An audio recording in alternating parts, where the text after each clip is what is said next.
I never imagined I would see my own daughter so furious, screaming at me like a maniac because I refused to give her the money I earned from selling my property. And even less did I think my oldest son would defend her with such violence that he would end up breaking one of my ribs with a single shove.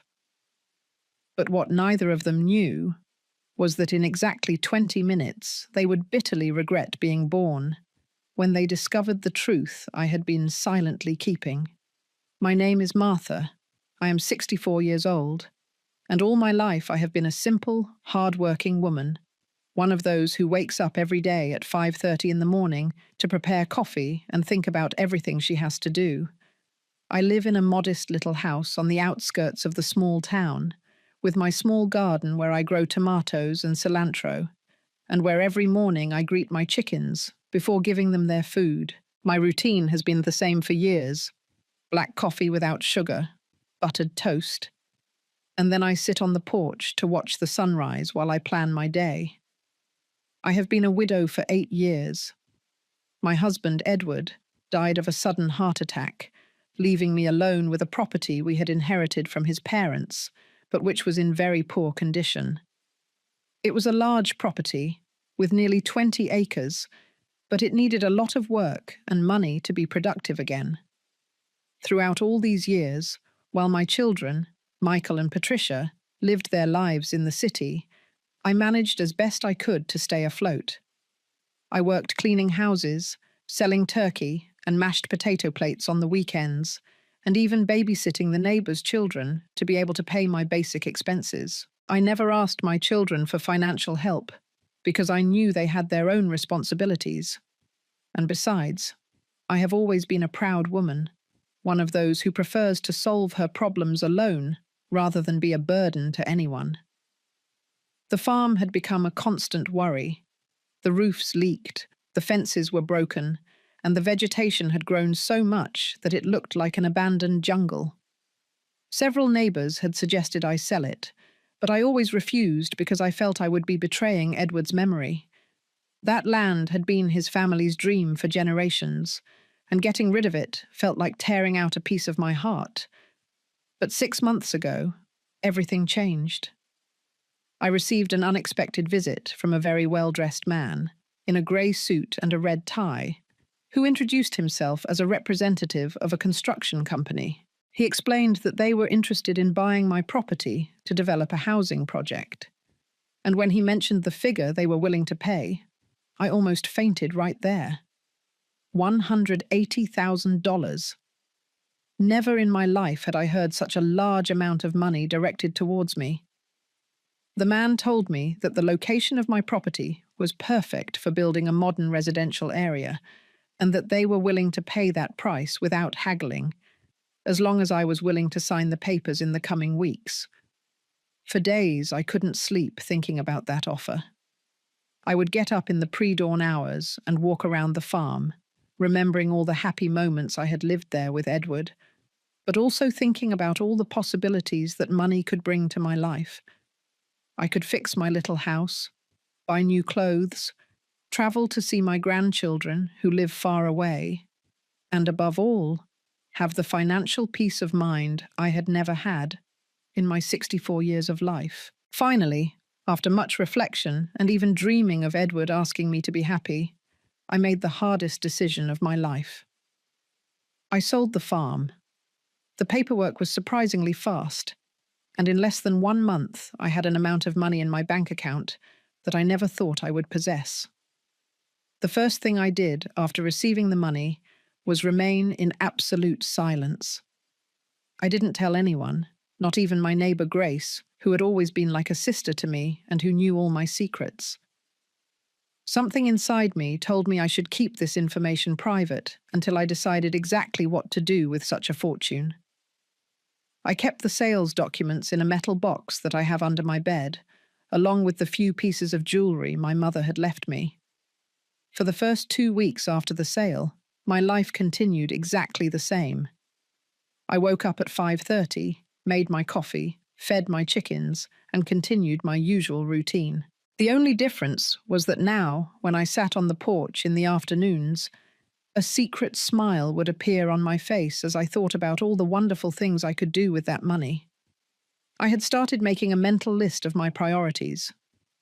First, I wanted to completely fix my little house, change the roof that leaked during the rains, paint the walls that were faded, install a new bathroom because mine was more than 20 years old, and buy a modern stove to replace the old one that sometimes didn't light well. I also thought about buying a used truck, but in good condition, because I was tired of depending on the public bus to go to town. But above all, there was something very special I wanted to do with that money, something I had been secretly planning and which I knew would change the lives of many people. However, it was not yet the time to reveal it. I didn't even dare to say it out loud to myself because I was afraid the emotion would betray me. Everything changed one Thursday afternoon, when I was watering my tomato plants. I heard the engine of a car approaching along the dirt road that leads to my house, and when I looked up, I saw my daughter Patricia's white car parking in front of my door. I was very surprised to see her on a weekday, because she worked in an office in the city and normally only visited me on Sundays. Patricia got out of the car with a strange smile. One of those smiles that I knew very well, because I had seen them since she was a little girl. It was the smile she put on when she wanted to ask me for something important, or when she had played a trick. She was wearing a yellow dress I had never seen her in before, high-heeled shoes that sank into the dirt of my yard, and a large handbag hanging from her arm. "Mom, what a lovely surprise to find you out here," she said, approaching to give me a kiss on the cheek. "I need to talk to you about something very important." I invited her into the house and prepared a glass of cool water with ice. We sat in my small living room, she on the sofa, and I in my favorite chair, the wooden rocking chair that had been my grandmother's. Patricia seemed nervous. She played with her car keys and avoided looking me directly in the eyes. "Mum," she began softly, "yesterday I was talking to Mrs. Judy, the one who lives near where your property was, and she told me something that left me very surprised." My heart started beating faster. I knew exactly where this conversation was heading, and a sense of alarm began to grow in my chest. Judy was the biggest gossip in the area, and she had clearly seen all the movement of the construction company around my property. "She told me you sold the farm. Mum, is that true?" Patricia was now looking at me intently, with that expression she put on when she was a teenager, and questioned me about whether I had found anything suspicious in her room. I couldn't deny the truth to my own daughter, especially when it was obvious she already knew, so I nodded slowly. "Yes, Patricia. I sold the property a few weeks ago." My daughter's eyes lit up in a way I had never seen before, as if she had won the lottery. "Oh, Mum, what wonderful news! And for how much did you sell it? It must have been for a good amount, right?" Something in her tone of voice made me very uncomfortable. It was not the reaction I had expected from a daughter worried about her mother. She didn't ask me how I felt about selling her father's land, or if it had been difficult to make that decision, or if I needed emotional support. She only wanted to know how much money I had received. "It was a fair sale," I replied cautiously, without giving specific details about the amount. Patricia leaned forward, getting closer to me. "Mum, you know you can trust me. I am your daughter, and I worry a lot about your future.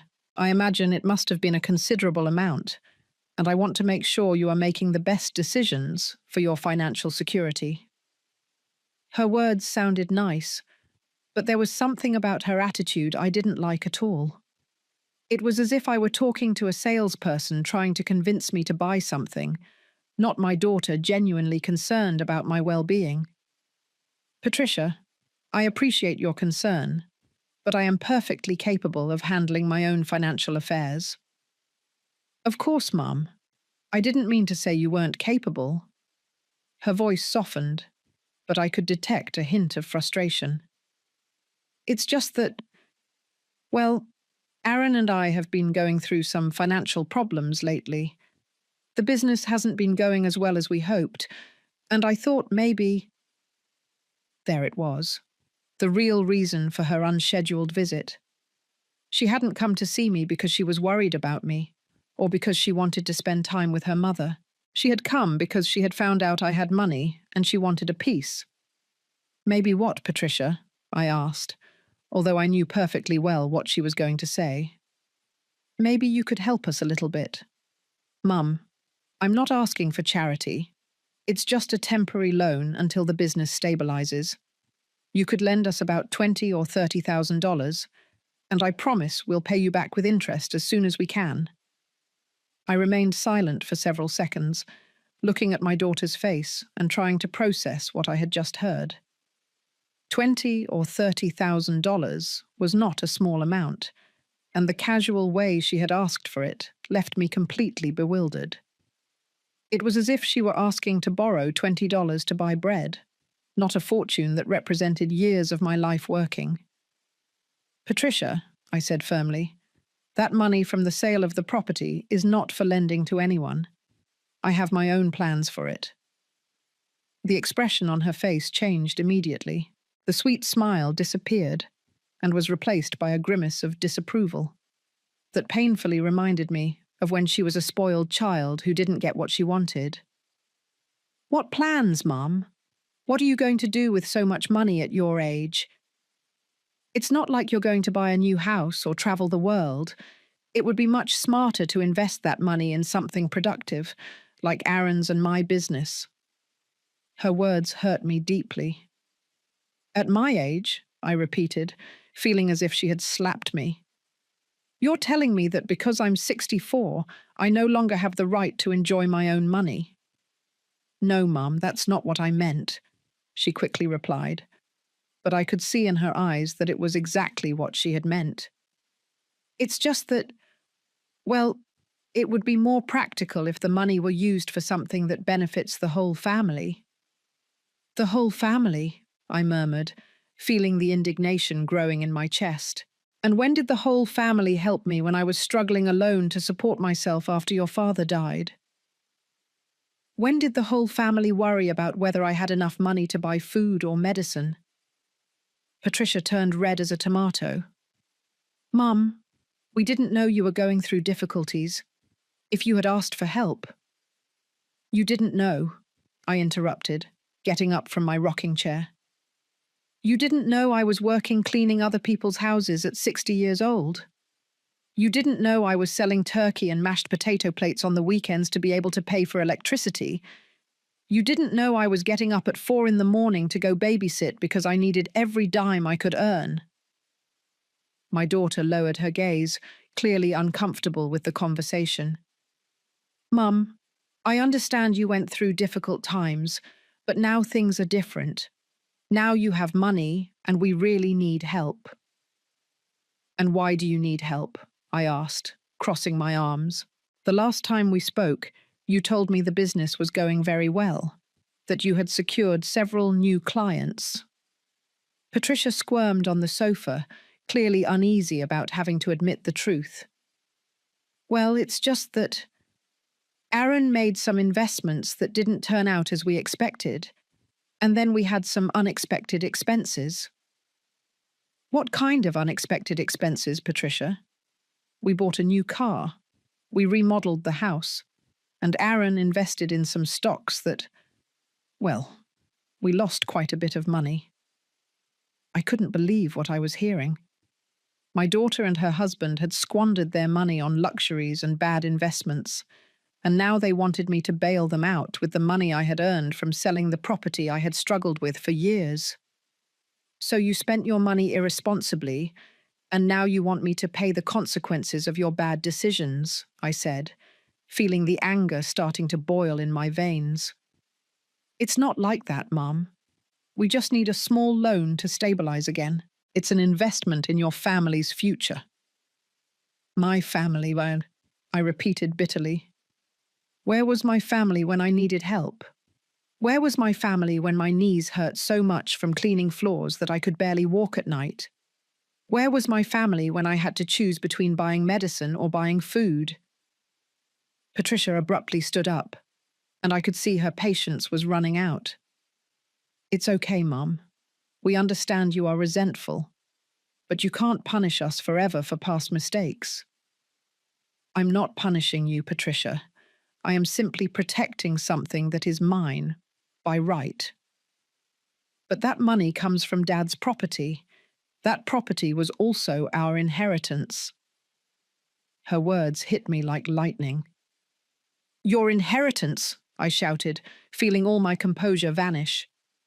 Your inheritance? That property was abandoned for years while I was dying trying to maintain it. You never lifted a finger to help with the expenses, with the maintenance, with anything. And now that I converted it into money with my effort and my decision, it turns out it's your inheritance. Inheritance is inheritance, Mum. It doesn't matter if you sold it or not. Just then, I heard the engine of another car approaching. Through the window, I saw my son Michael's black pickup truck parking next to Patricia's car. My heart sank because I knew this visit was not a coincidence. Clearly, Patricia had planned all this in advance. Michael entered the house without even knocking on the door, as if it were his own house. He is a tall, heavy-set man, 35 years old, with a messy beard and always dressed in old t-shirts and ripped jeans. He had gained a lot of weight in recent years and had that tired look of someone who drinks too much. "Hi, Mum," he said with a forced smile. "How are you? Patricia told me the good news about the sale of the property." "Of course she told you," I muttered, sitting back down in my rocking chair because my legs were trembling with pure indignation. Michael sat down heavily on the sofa next to his sister, and I could immediately smell the aroma of beer on his breath. It was barely at 3 hours 0 minutes in the afternoon, and he had already been drinking. "Mum," Michael interjected, with that hoarse voice he had when he tried to sound serious. "I think we should talk as a family about how to handle this money in the best way." "There is nothing to talk about, Michael. The money is mine, and I will decide what to do with it." "Mum, be reasonable," Patricia intervened. "We're not asking you to give us everything. We just want you to help us a little bit. Michael also has his financial problems." I looked at my older son, this 35-year-old man who had never been able to keep a job for more than 6 months in a row. "And what are your financial problems, Michael?" He shifted uncomfortably on the sofa. "Well, I owe some house payments, and I have some outstanding debts." "What kind of debts?" "That doesn't matter, Mum. The important thing is that we are family, and families help each other." "Families help each other," I repeated slowly. "How interesting that you say that now, after 8 years in which I practically didn't exist to you." The two siblings looked at each other with that complicity I knew very well since they were children. It was the same look they exchanged when they had broken something in the house and were deciding what lie they were going to tell me. But now they were adults, and that look scared me much more than when they were 8 and 10 years old. "Mum," Michael said, leaning forward, "I think you're being a little unfair. We have always been there for you." "Always been there," I laughed bitterly. "Michael, when was the last time you visited me without needing something? When was the last time you called me just to ask how I was?" "Mum, you know I work a lot." "You work a lot?" I interrupted him. "If you can barely keep a job for more than a few months, and when you have a job, you spend it all on beer and those betting machines at the bar." Michael's face turned red as a chili. "That's not true. I don't have a gambling problem." "Please, Michael, the whole town knows you owe money at 3 different bars. Last week, Aaron's wife told me you had borrowed $500 for an emergency, and Ethan told me he saw you spending it on the slot machines." Patricia quickly intervened, clearly trying to calm the situation. "Mum, it doesn't matter what happened before. The important thing is the present. And in the present, we are a family that needs to help each other. A family. I stood up again, feeling all the frustration accumulated over the years beginning to surface. A family that only shows up when there is money involved? A family that completely ignored me for 8 years while I struggled alone to survive? "We didn't ignore you," Patricia shouted, finally losing her composure. "We had our own responsibilities. We couldn't be looking out for you all the time." "Of course you couldn't," I replied sarcastically. "You were too busy spending money on new cars and house remodels while I was working cleaning other people's bathrooms just to eat." Michael stood up, and his heavy build suddenly intimidated me. When he got angry, his voice became very deep and his eyes turned red. "Mum, stop playing the victim. If you had financial problems, you should have told us." Playing the victim? I couldn't believe what I was hearing. "Michael, you knew perfectly well what my situation was. You knew I lived alone, that I was a widow, that I didn't have a fixed income, but you were so busy with your own lives that you never bothered to ask if I needed help." "Because you were always too proud," Patricia shouted. "You always said you could manage alone." "Because I had no other option. Because my own children had abandoned me." The atmosphere in the small living room had become so tense that it felt as if the very air was difficult to breathe. Michael began to pace back and forth, like a caged animal, while Patricia had stood up and was looking at me with an expression of pure frustration. "It's okay, Mum," Michael said, stopping in front of me. "Let's assume you're right and that we were terrible children. Does that mean you're going to punish us forever? Does that mean you're never going to forgive us?" "It's not about punishment or forgiveness, Michael. It's about the fact that I have plans for that money, and those plans do not include bailing you out of your own irresponsibilities." "What plans?" Patricia asked sharply. "You never do anything exciting. You never spend money on yourself. What are you going to do? Keep it under the mattress until you die?" Her words deeply wounded me, but they also gave me a fury I hadn't felt in years. "You want to know what my plans are?" I yelled at them. "My plans are not having to worry about money ever again. My plans are being able to go to the doctor when I feel sick, without having to calculate if I can afford the consultation. My plans are being able to buy the food I want without having to check every dime." "That's exactly what we're saying," Michael exclaimed. "You already have all that secured. You have more money than you could spend in the rest of your life. That's why it would be smart to share a little with your family." "The rest of my life," I repeated, feeling the tears starting to burn my eyes. "So now it turns out I'm so old that it's no longer worth it for me to enjoy my own money." "It's not that, Mum." Patricia approached me with her arms outstretched, as if to hug me, but I backed away.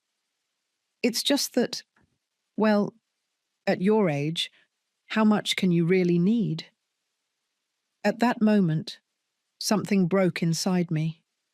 All the emotional wounds I had been holding on to for years, all the loneliness, all the abandonment, all the silent struggle, everything burst out like an erupting volcano. "Get out!" I screamed at them with a voice I didn't even recognize. "Get out of my house right now!" "Mom, calm down." Michael tried to approach, but I grabbed the broom that was in the corner and raised it like a weapon. "Don't come near me. Get out! I don't want to see you again until you learn to respect me." "You're acting crazy," Patricia shouted. "We just want to help you make intelligent decisions." "Help me?" I laughed hysterically. 8 years without helping me, and now you want to help me. The only help you want is to help yourselves to my money." Michael became more aggressive, approaching me dangerously. "Mum, you are going to give us that money because we have a right to it. That property was Dad's, and we are his children. I maintained that property alone for 8 years. I paid the taxes. I worried about it. You never did anything." It doesn't matter. Patricia had also become aggressive. Inheritance is inheritance. There is no inheritance, I shouted at them. The property no longer exists. I sold it, and the money is mine. At that moment, Michael did something I never thought he would. He got so close to me that I could smell his beer breath on my face, and in a threatening voice he said, "Mum, you are going to give us that money. We are your children, and we have a right to it. If you don't give it to us nicely, we'll have to find other ways." "Are you threatening me, Michael?" I asked him, although my voice trembled with fear. "I'm not threatening you, Mum. I'm explaining reality to you. That money should be for the whole family. And if you don't understand that, we'll have to make you understand." Patricia nodded, fully supporting her brother. At that moment, I realized that my own children had become dangerous strangers, people capable of anything for money. "Get out," I told them in a low but firm voice. "Get out of my house right now and don't come back until you are willing to apologize to me for everything you have said today." The two of them headed towards the door, but not with the defeated attitude I expected. Instead, they walked slowly, exchanging glances that gave me the chills. Before leaving, Michael turned to me with an expression I had never seen on his face, a mix of rage and determination that chilled my blood. "This is not going to end here, Mum," he said in a low, threatening voice. "You are going to reconsider your decision, because we are not going to stand by while you keep all of our money." "It's not your money," I replied, trying to sound braver than I felt. "And if you come back to my house with that attitude, I'll call the police." Patricia let out a sarcastic laugh. "The police? Why? For coming to visit our own mother? Mum, I think the loneliness is affecting your mind. Maybe you should see a doctor." Her words hit me like stabs. "You're telling me I'm crazy?" "I'm not saying you're crazy," Patricia replied with false sweetness, "but you are making very strange decisions for a person your age. Maybe you need help managing so much money. Maybe you need someone else to make those decisions for you." The fear I felt at that moment was different from anything I had ever experienced before. It was not just physical fear, but a deep terror that my own children were capable of harming me in ways I couldn't even imagine. "Go," I told them, but my voice sounded weak and broken.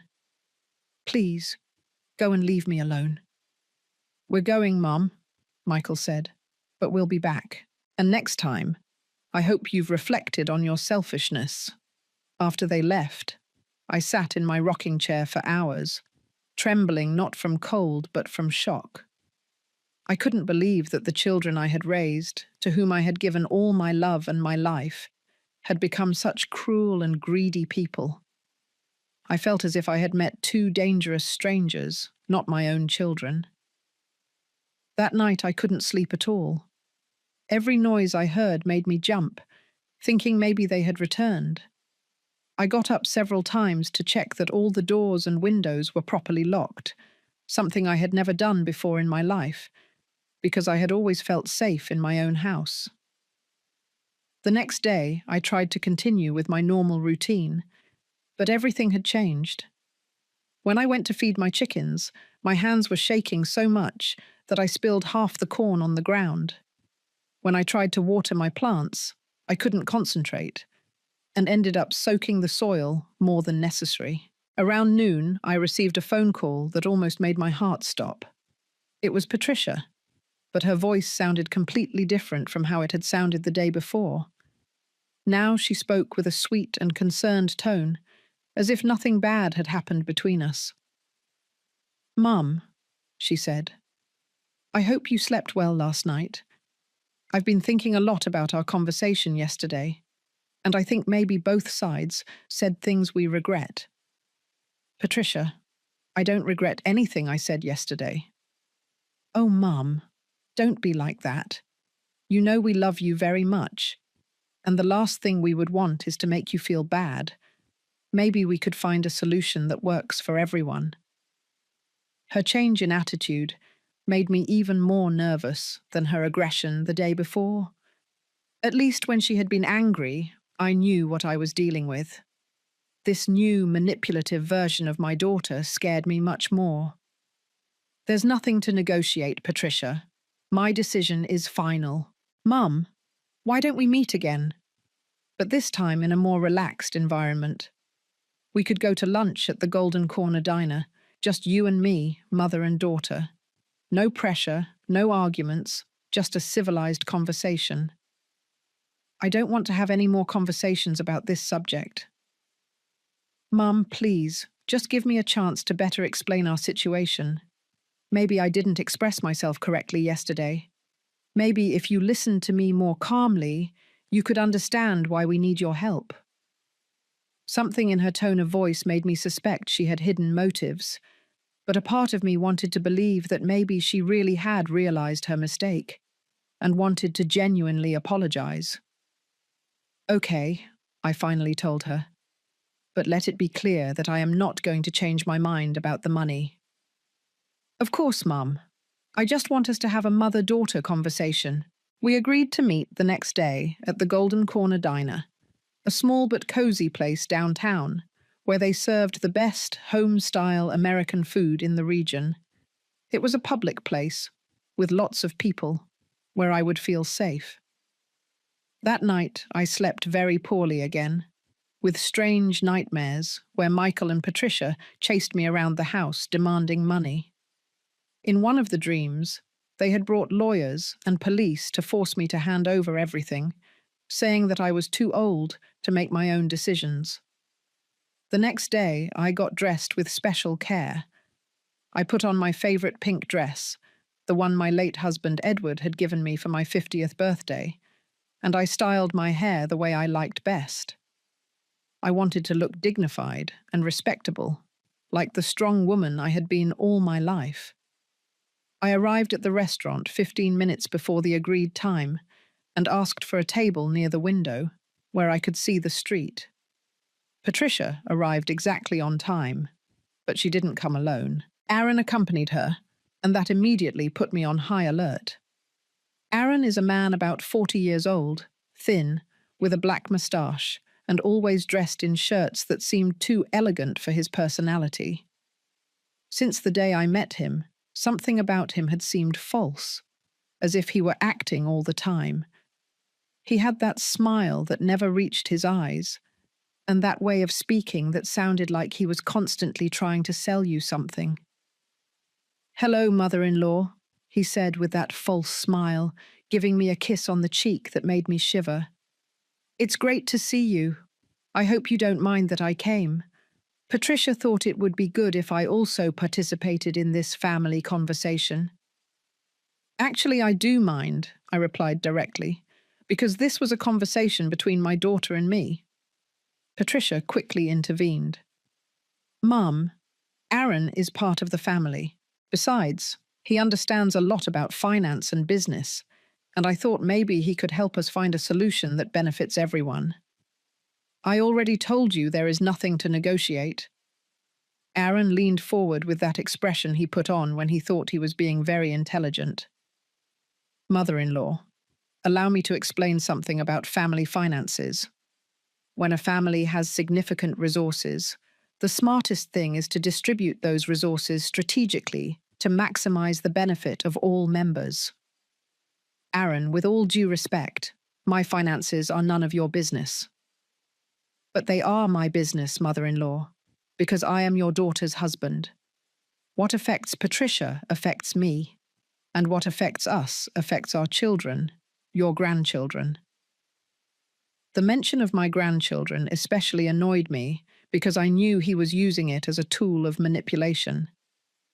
My grandchildren are perfectly well cared for, and if you have financial problems, that is your responsibility, not mine. "Mother-in-law," Aaron lowered his voice as if he were going to tell me a secret. "Let me be completely honest with you. We are in a very difficult situation. If we don't get money soon, we could lose the house. Do you really want your grandchildren to be homeless? Patricia nodded dramatically, as if she were acting in a soap opera. It's true, Mum. The children don't understand why suddenly we can't buy them the things they need. Yesterday, my little one asked me why she couldn't take piano lessons anymore, and I didn't know what to tell her. Their attempts at emotional manipulation disgusted me. Patricia, if your children need something, you can talk to me specifically about those needs. But I'm not going to give you thousands of dollars so you and your husband can continue living beyond your means. Aaron changed his strategy, adopting a more aggressive tone. Mother-in-law, I don't think you are understanding the seriousness of the situation. This is not just a request for help.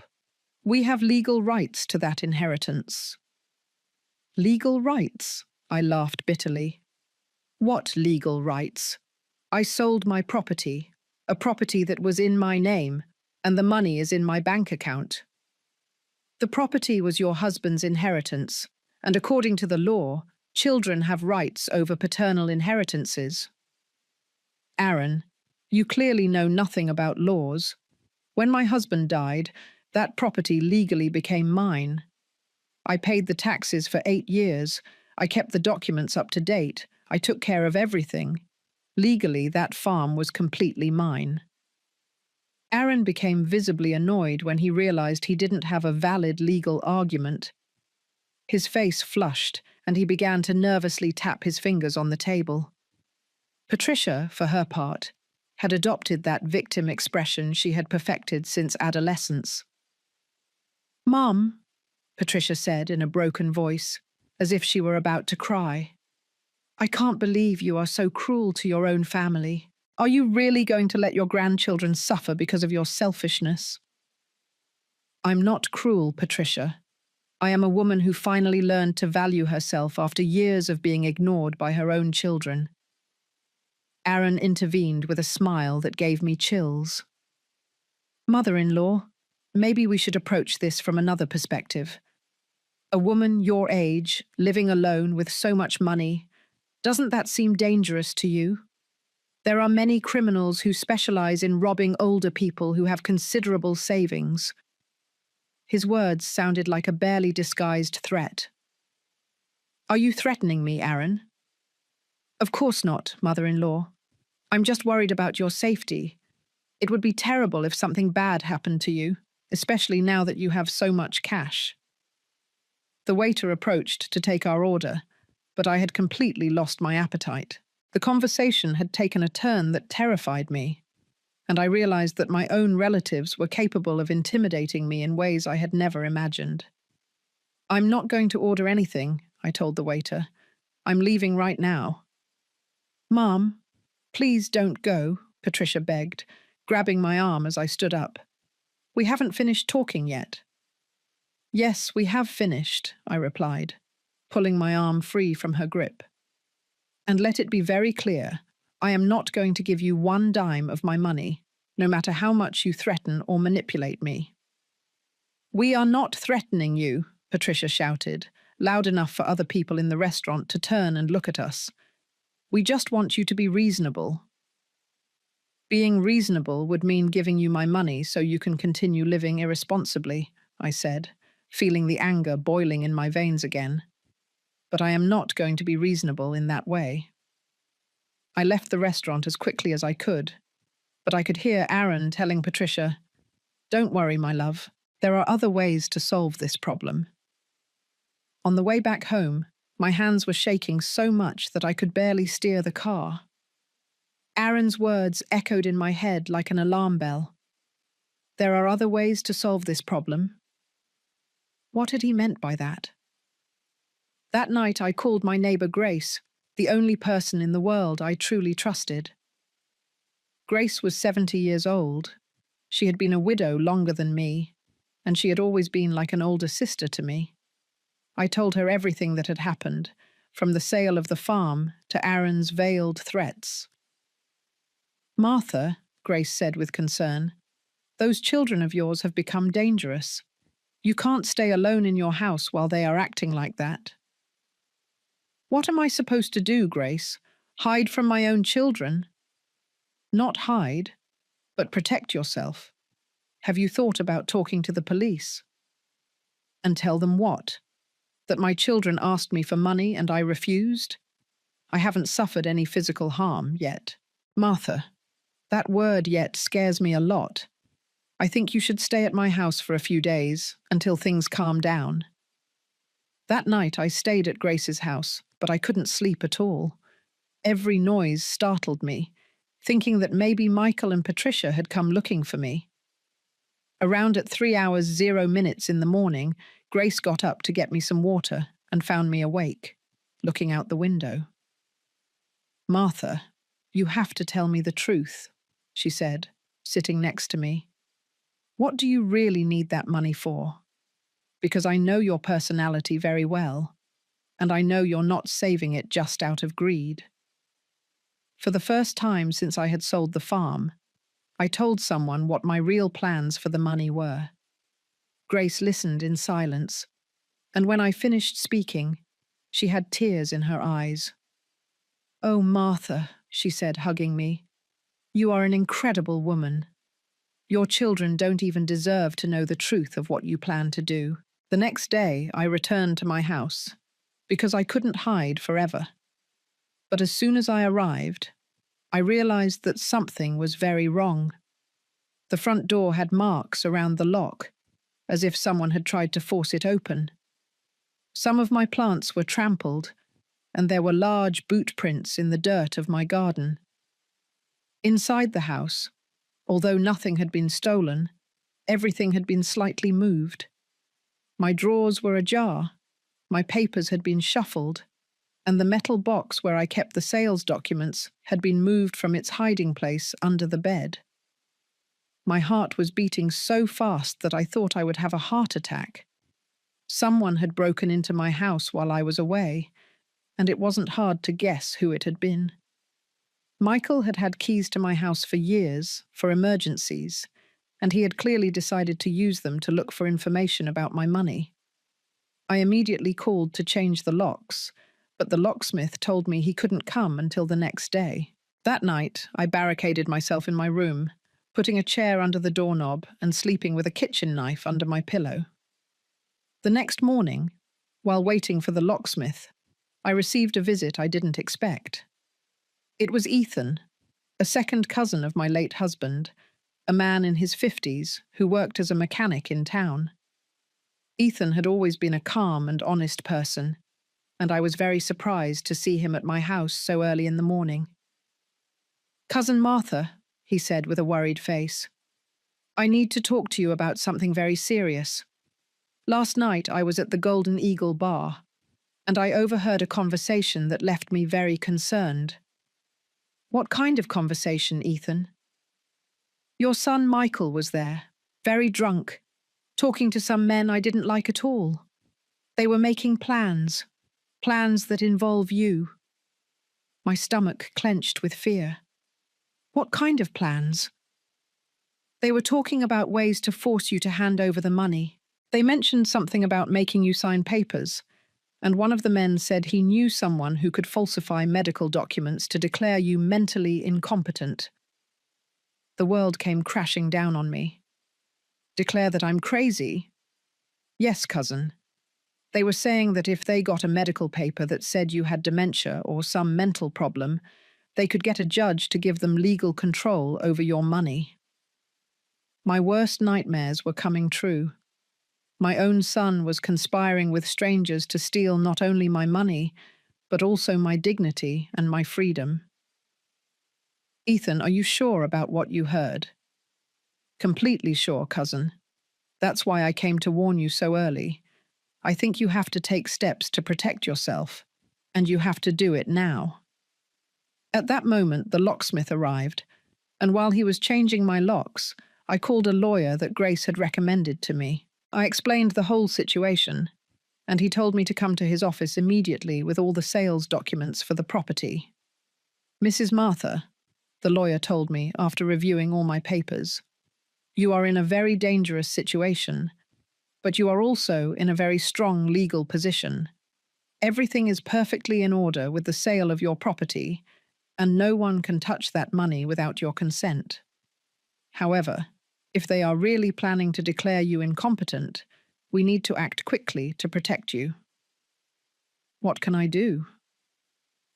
First, we are going to get an independent medical evaluation that certifies that you are completely sane and capable. Second, we are going to prepare legal documents that protect your assets. And third, if necessary, we are going to get a restraining order against your children. That day was one of the longest of my life. Between doctors, lawyers, and legal procedures, I realized that my quiet life had turned into a nightmare. But I also realized something else. For the first time in years, I was fighting for something that truly mattered to me, and that fight was giving me a strength I didn't know I had. The next day, as I was returning from the pharmacy after buying some nerve medicine the doctor had prescribed, I saw Michael's black pickup truck parked in front of my house. But this time he wasn't alone. There was another car I didn't recognize, a grey sedan with two men inside who seemed to be waiting for something. My heart started beating so fast I could hear it in my ears. I remembered Ethan's words about the strange men Michael had been talking to at the bar, and I knew immediately that those must be them. I hid behind the mango tree that is on the corner of my property and took out my cell phone to call Grace. "Grace," I whispered, "I'm hiding near my house. Michael is here with some men I don't know, and I think they are planning to do something terrible to me." "Where exactly are you?" Grace asked in an alarmed voice. "Behind the mango tree. But I can't stay here forever." "Martha, call the police right now." "And I tell them what? That my son is visiting my house?" "You tell them you feel threatened and you need help. In the meantime, I'm on my way." I hung up the phone and dialed the emergency number. But before I could speak to anyone, I heard Michael's voice shouting my name from my yard. "Mom, I know you're around here. We just want to talk to you. Don't be ridiculous and come out from wherever you're hiding." His tone of voice didn't sound like someone who just wanted to talk. It sounded like someone who was rapidly losing patience. One of the men from the grey sedan got out of the car, and I could see him clearly for the first time. He was a tall guy, with tattooed arms and a hostile face. He was wearing a tight black shirt that showed he exercised regularly, and he walked with that aggressive attitude of someone accustomed to intimidating people. "Are you sure she's here?" the man asked Michael. "She has to be here. Her neighbor told me she saw her return an hour ago." The second man also got out of the car. He was shorter but heavier, with a beer belly and a scar that crossed his left cheek from his ear to his mouth. He was wearing a baseball cap and ripped jeans, and he had that way of moving that reminded me of the criminals who appeared on the news. "Look, Michael," said the man with the scar, "we don't have all day. If your mum doesn't want to cooperate nicely, we'll have to use other methods to convince her." "Give me a few more minutes," Michael replied, and I could hear the desperation in his voice. "She has to show up." At that moment, Patricia arrived in her white car, parking quickly and getting out with a furious look. She was wearing a purple dress I had never seen her in before, and high-heeled shoes that were clearly not appropriate for walking in the dirt of my yard. "Have you found her yet?" she asked the men without even greeting her brother. "No, but we know she's nearby," replied the tattooed man. "This is ridiculous," Patricia shouted, heading towards my house. "Mom, I know you can hear me. Stop acting like a child and come out and talk to us." From my hiding place behind the tree, I could see how the three men and Patricia moved around my property as if it were theirs. Michael checked behind the bushes. Patricia looked through the windows of the house, and the two strangers walked around as if they were evaluating the terrain. "Are you sure she can't be inside the house?" the man with the scar asked Patricia. "Impossible. She changed the locks yesterday, and we don't have the new keys." "That's no problem," the tattooed man said with a terrifying smile. I can open any door in less than 5 minutes. No, Michael shouted. We can't break in. That would be breaking and entering. And what do you suggest then? Patricia asked impatiently. We can't stay here all day waiting for her to show up. Just then I heard the sound of sirens approaching, and my heart leaped with relief. Clearly, when I had dialed the emergency number, the call had connected even though I had hung up, and they had sent someone to investigate. The 4 conspirators also heard the sirens and immediately panicked. Shit! Shouted the man with the scar. Someone called the cops. Let's go now, said the tattooed man, running toward his car. Wait, Michael shouted at them. We can't leave like this. It will look very suspicious. But the 2 men had already gotten into their grey sedan and were starting the engine. They sped off my property, kicking up a cloud of dust, just as the police car turned the corner. Patricia and Michael were left standing there, trying to act as if nothing strange had happened, but I could see the panic on their faces. 2 police officers got out of the patrol car and approached my children. One of them was young, probably about 25 years old, and the other was older, looking like he had seen a lot in his career. Good afternoon, the older officer said. We received an emergency call from this phone number, but communication was cut off. Everything's fine here. Michael managed to compose a fake smile. Yes, officer, everything is fine. We were just visiting our mother. And where is your mother? The young officer asked, looking around. Patricia quickly intervened. She must be in town running errands. We arrived and she wasn't here, so we decided to wait for her. And the men we just saw leave in the grey car? The older officer asked suspiciously. What men? Michael lied shamelessly. We don't know what you're talking about. At that moment, I decided to come out of my hiding place. I couldn't allow my children to continue lying to the police. And besides, I realized it was safer to face the situation with the officers present. Officers, I shouted, walking towards them. I made the call. Everyone turned to look at me. Michael and Patricia had faces of pure terror, while the officers seemed confused. You are the owner of this house? The older officer asked me. Yes, I am Martha, and these are my children.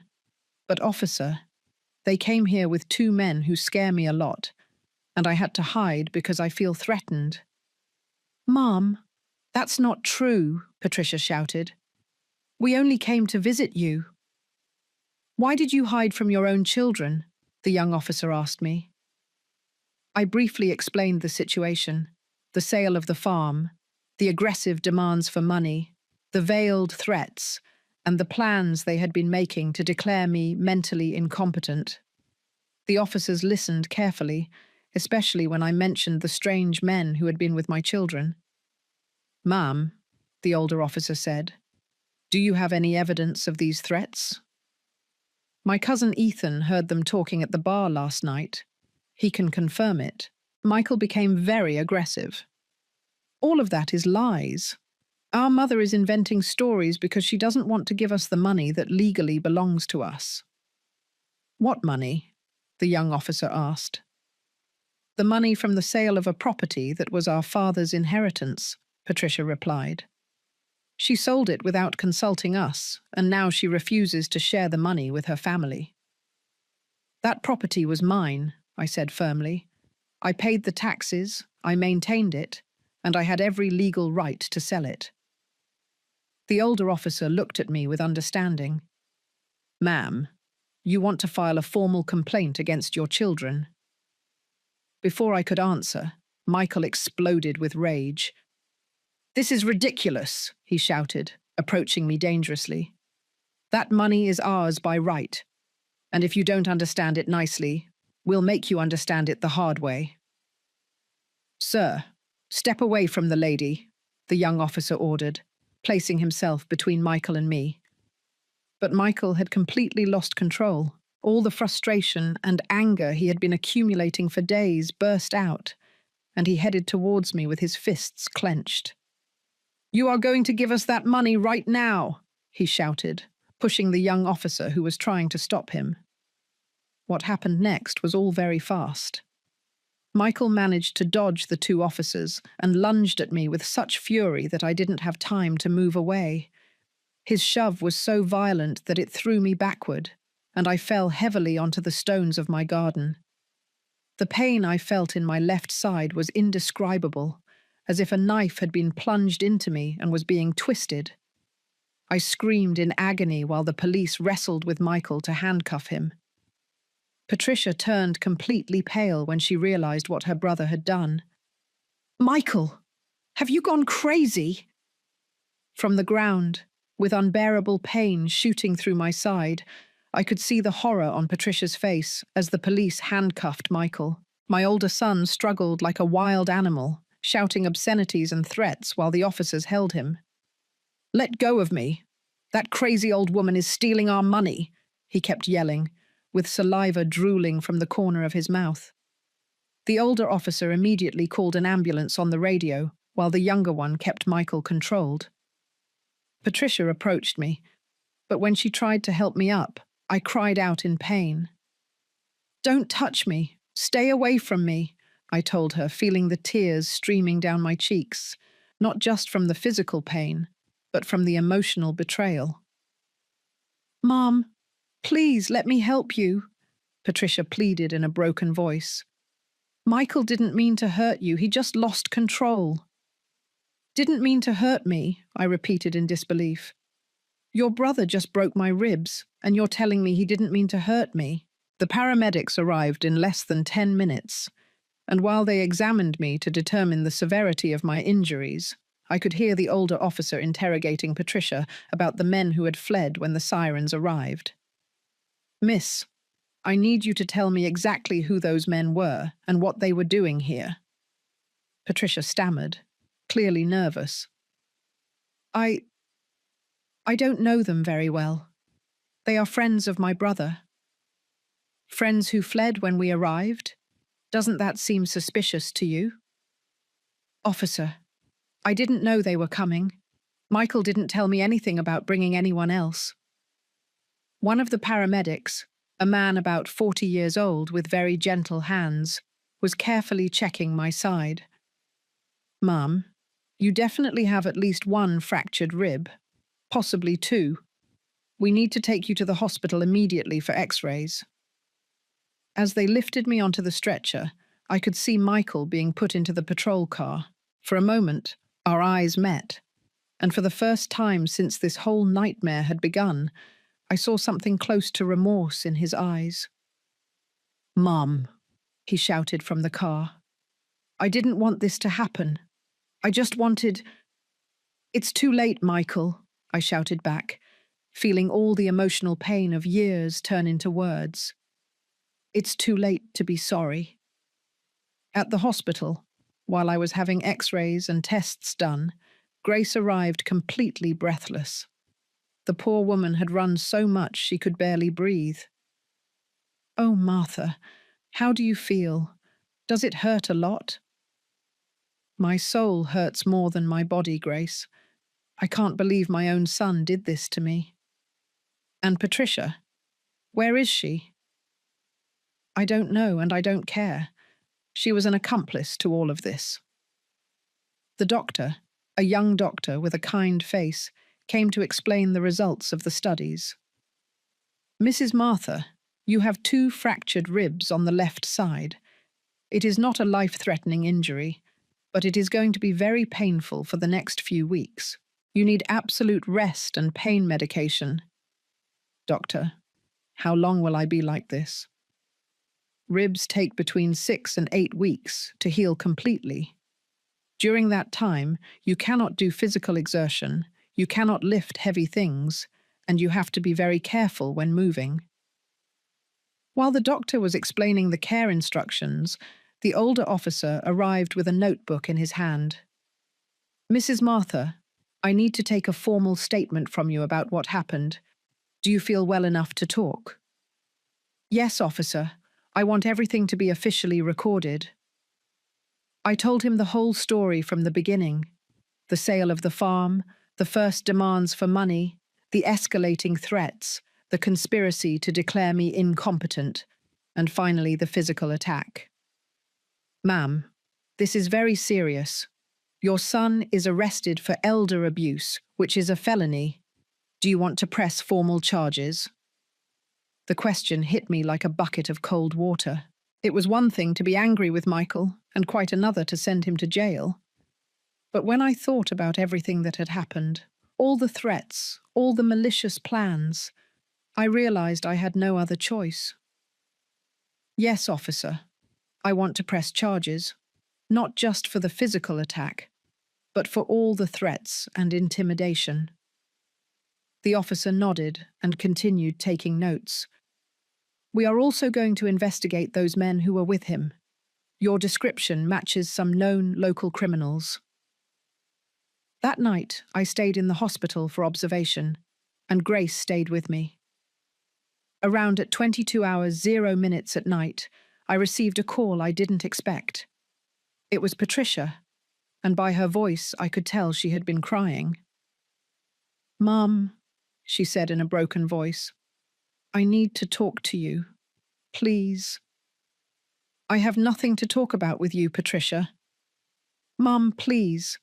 Michael is in jail, and all of this got completely out of control. I never wanted you to be physically hurt, but you did want me to be emotionally hurt. You did want me to be robbed of my money. You did want me to be declared crazy."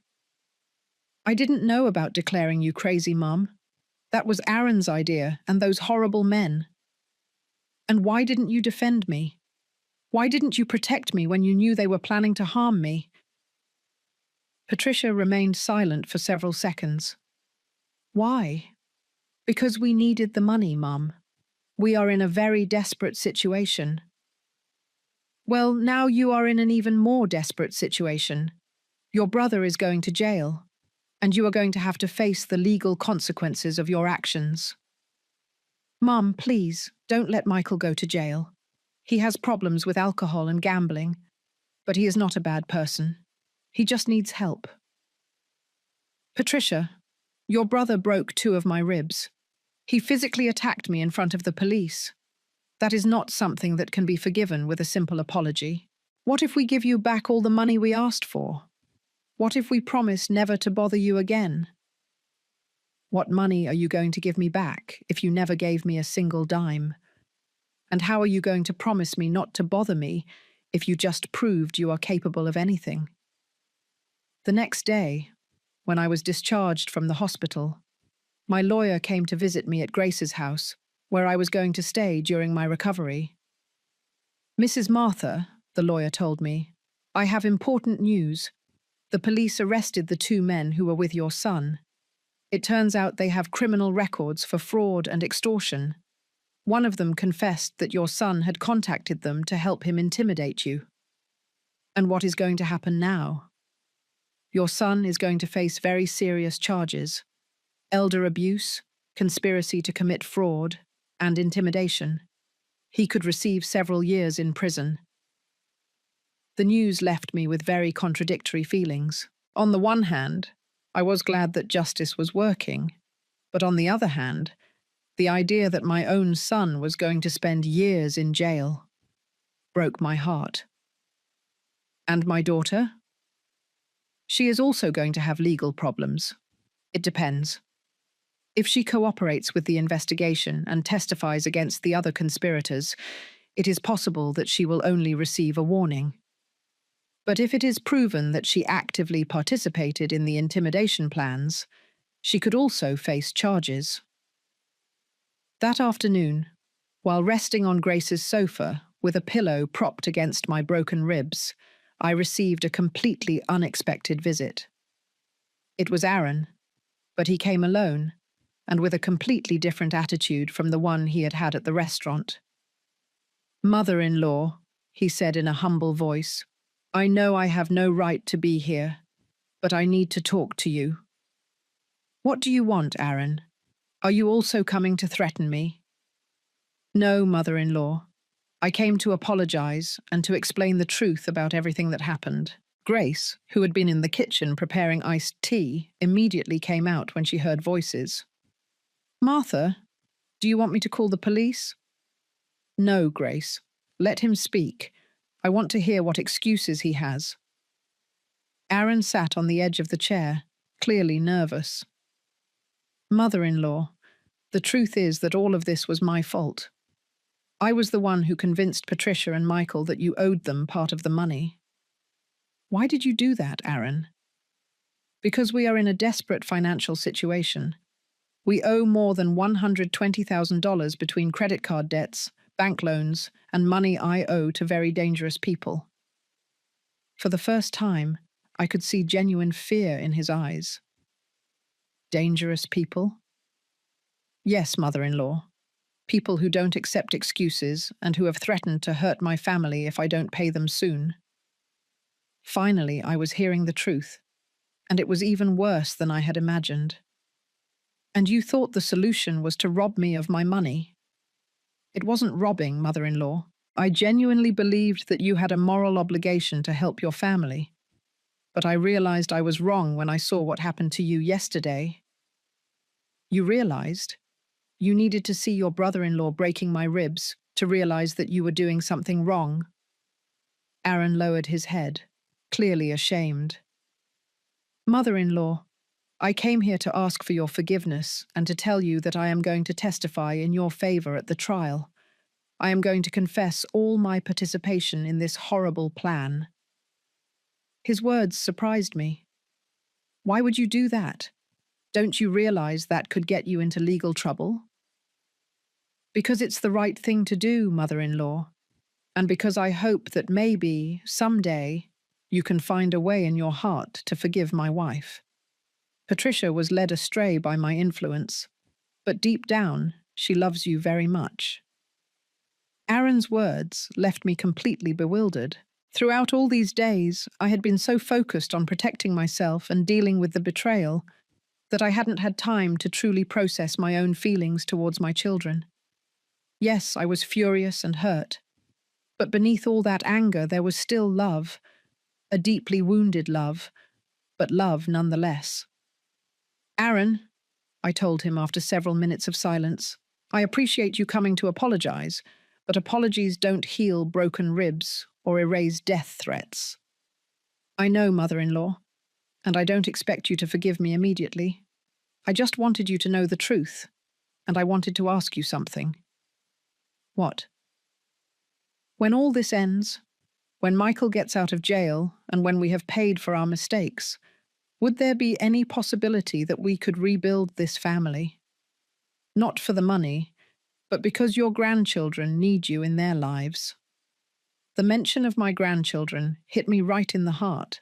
Throughout this whole nightmare, I had tried not to think about them, about how all of this was going to affect them. They were innocent children who were not to blame for the terrible decisions their parents had made. My grandchildren will always be welcome in my life, I told him firmly, but that doesn't mean I'm going to automatically forgive their parents. I understand, mother-in-law. I just ask that with time, you consider the possibility. After Aaron left, Grace and I remained silent for a long time. Finally, she broke the silence with a question I had been avoiding thinking about. Martha, what are you going to do with the money now? It was the first time anyone had asked me that question without ulterior motives, without trying to get something from me. Grace asked it out of genuine curiosity and because she cared about my well-being. Grace, I think it's time I told you what my real plans for that money were. I settled better on the sofa, trying to find a position that didn't hurt so much. And I told my dear friend the secret I had been keeping since the day I received the purchase offer. Do you remember my sister Susan? Of course, the one who died of cancer 5 years ago. Before she died, Susan made me promise something. She made me promise that if I ever had the resources to do it, I would help other women who were going through the same thing she went through. Grace looked at me attentively, waiting for me to continue. Susan had to sell her house, her car, and even our mother's jewelry to pay for her cancer treatments. In the end, it wasn't enough, and she died in debt and without having received all the treatments she needed. Tears began to roll down my cheeks as I remembered my younger sister, who had fought so bravely against that terrible disease. My plan was to use the money from the sale to create a fund to help low-income women who had cancer. Not all the money, of course. I was going to save a part for my own security, but the majority was going to be to fulfill the promise I made to Susan. Grace was silent for several seconds, and when she finally spoke, she had tears in her eyes.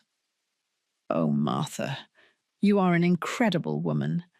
And to think that your children wanted to steal that money that was going to help so many needy people. Grace, the saddest thing of all is that if they had asked me about my plans with respect and affection, maybe I would have found a way to help them too. But they never gave me the opportunity. They just assumed they had a right to my money and tried to take it by force. Are you going to go ahead with your original plans?" "Yes, Grace. More than ever. This experience has taught me how important it is to help people who truly need it, not people who simply want to live beyond their means." The next day, I received a call from my lawyer with news about the case. "Mrs. Martha, I have important updates. Your son Michael pleaded guilty to all charges and accepted a sentence of 2 years in jail, with the possibility of parole after 1 year if he completes a rehabilitation program for alcoholism and gambling addiction." "And the other men?" "The 2 of them received longer sentences because they already had previous records. The main organizer of the plan to declare you incompetent received 5 years. And my daughter?" "Your daughter decided to cooperate fully with the investigation and testify against everyone else. In exchange, she only received probation and the obligation to do community service for 1 year." "Community service?" "Yes, specifically working with seniors in a care facility. The judge thought it would be appropriate given the circumstances." That afternoon, while I was resting in Grace's garden, I received a visit I didn't expect. It was Patricia, but she looked completely different from how I had seen her in weeks. She had lost weight, had deep dark circles under her eyes, and was wearing simple clothes that looked old. "Mum," she said in a barely audible voice, "I know I have no right to be here, but I needed to see you before I start my community service." "What do you want, Patricia?" "I want to ask for your forgiveness, Mum. Not a superficial apology, but a genuine forgiveness from daughter to mother." She sat in a chair near me, but maintaining a respectful distance. "Mum, these last few days I've had a lot of time to think about everything that happened, and I realized that I not only failed you as a daughter, but I became a person I don't even recognize myself." "Patricia, words are easy. Actions are what count." "I know, Mum. That's why I'm not asking you to forgive me right now. I'm just asking that, perhaps with time, you can consider giving me a chance to show you that I can be better." "And Aaron? Are you still married to him?" Patricia lowered her gaze. "We are getting divorced. I realized that he was the one who manipulated me to act against you, and I can't be married to someone who made me hurt my own mother." Her words surprised me. I hadn't expected her to make such a drastic decision. "And the children?" "The children are going to stay with me. Aaron agrees because he knows his debts put him in danger, and he doesn't want to expose the children to those dangerous people." "How are you going to support them alone?" "I got a part-time job in an office, in addition to the community service. It's not going to be easy, but I prefer to live with financial difficulties than to live with the guilt of what I did to you." For the first time in weeks, I could see my real daughter beneath all the greed and manipulation. It was the child I had raised, the young woman she had been before Aaron's influence corrupted her. Patricia, I have one condition for considering forgiving you someday. Whatever it is, Mum. I want you to go to therapy. I want you to understand how you came to be capable of betraying your own mother, and I want you to make sure it never happens again. I've already started, Mum. It's part of the terms of my probation, but even if it wasn't mandatory, I would do it. And what are you going to tell my grandchildren about all of this? I'm going to tell them the truth in an age-appropriate way. I'm going to tell them that their mum made very serious mistakes, that she hurt their grandmother, and that she is working very hard to be a better person. After Patricia left, I thought for hours about everything that had happened. My life had completely changed in the space of a few weeks. I had lost confidence in my children. I had been betrayed by my own family. I had suffered physical injuries, but I had also discovered an inner strength I didn't know I had. That night I called my lawyer to start the process of establishing the foundation in memory of my sister Susan. I decided to call it the Susan Hope Foundation and dedicate it specifically to helping low-income women who were fighting cancer. 3 months later, when my ribs had completely healed, I had the inauguration ceremony for the foundation. Grace was there with me, along with several neighbors and community members who had known Susan. To my surprise, Patricia also came, but she stayed at the back of the event, without approaching me. After the ceremony, she approached timidly. "Mom," she said, "I just wanted to tell you that I'm very proud of what you're doing. Aunt Susan would be happy to know that her memory is helping so many women." "Thank you, Patricia." "Mom, do you think someday we can have a normal relationship again?" I looked at her for several seconds before answering. "Patricia, I think we are never going to have the relationship we had before, because that relationship was based on a trust that was broken. But maybe, with a lot of time and a lot of work, we can build something new. That's all I can ask for, Mum." 6 months later, I received a letter from Michael from jail. It was the first communication I had with him since the day he broke my ribs. "Mum," the letter said, "I know I don't deserve your forgiveness, but I want you to know that every day in this prison, I think about what I did to you, and every day I hate myself more for it. I am in a recovery program for alcoholics and gambling addicts, and for the first time in years, I am starting to understand how sick I was. I am not asking you to forgive me, because I know that will take a long time if it ever happens. I just wanted you to know that I deeply regret it, and that when I get out of here, I am going to dedicate the rest of my life to trying to make amends for the harm I caused you." When I finished reading the letter, I realized that for the first time since all this had started, I didn't feel anger towards my children. I hadn't completely forgiven them, and maybe I never would entirely. But I had found something close to peace. Today, 1 year after selling the property, my life is completely different. The Susan Hope Foundation has helped more than 50 women with their cancer treatments. Patricia has finished her community service and has proven to be a responsible mother who is raising my grandchildren well.